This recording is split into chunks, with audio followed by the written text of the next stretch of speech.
Bonjour et bienvenue.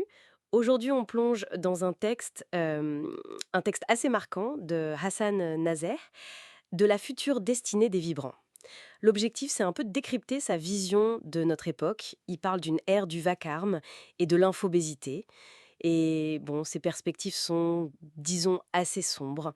Et ça commence fort, hein. L'auteur nous dit, en gros, que notre rapport au réel, il est fragilisé. Chaque notification, chaque breaking news, ça nous secoue. Il évoque une crise cognitive. Notre discernement serait noyé sous ce flux incessant d'informations, parfois toxiques. C'est interpellant, non? Ah oui, complètement.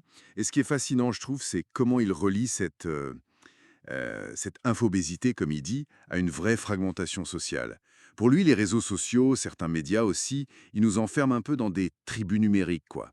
Ça émousse l'esprit critique, ça banalise la désinformation, et il va même jusqu'à parler de domination symbolique. La domination symbolique. Oui, l'idée que le langage, les codes du numérique, ils finissent par façonner notre pensée. Et ça biaise notre jugement, ça peut même, selon lui, justifier certaines violences. Ça donne à réfléchir sur notre consommation d'infos au quotidien, c'est clair. Mais Nagen s'arrête pas là. Ce tumulte intérieur, il le voit se réfléchir de façon encore plus dramatique sur notre environnement. Oui, le constat sur l'environnement qu'il fait, il est glaçant. Il énumère les signes, hein, les sécheresses, les méga-feux, la montée des eaux, l'effondrement de la biodiversité aussi. Et il insiste bien, ce n'est qu'un prélude. Sa métaphore est très forte, je trouve. L'humanité comme l'éléphant qui piétine sa propre forteresse. On cherche le confort, mais on détruit notre refuge en même temps. C'est exactement ça. Et il souligne une accélération qui fait peur. L'exploitation sans limite des ressources, les manipulations génétiques, l'industrialisation à outrance. Tout ça, ça bouscule les équilibres naturels. Et les conséquences qu'il anticipe sont, elles sont graves. Il parle de guerre pour l'eau, pour les ressources, de migration massive dictée par la survie. Des migrations qui pourraient mal tourner. Oui, il prévient que ça pourrait attiser la xénophobie, la violence. Une violence d'ailleurs qui serait amplifiée par ce qu'il appelle les prophètes de l'intox dans les médias. Il évoque même une sorte de régression vers des comportements presque primitifs face à la réaction de la nature. Primitif, le mot est fort, ça montre l'urgence qu'il perçoit. Et cette vision d'un environnement sous tension, il la relie directement à l'état de nos sociétés, de nos gouvernements. Exactement. Il décrit un essoufflement des systèmes de gouvernance, une radicalisation qui monte, la poussée des extrêmes. Il observe une sorte de bipolarisation qui s'installe, genre Est contre Ouest, et il donne des exemples concrets.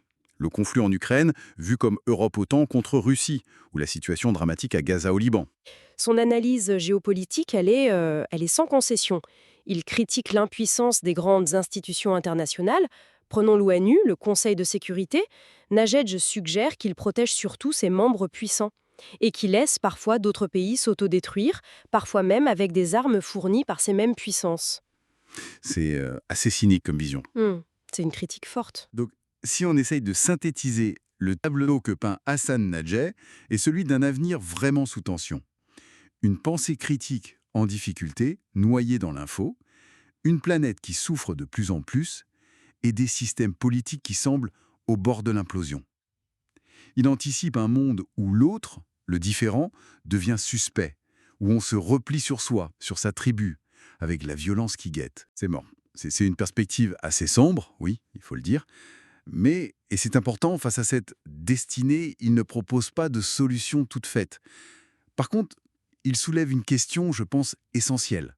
Au milieu de tout ce vacarme, il resterait une possibilité, celle de retrouver ce qu'il appelle la vibration essentielle.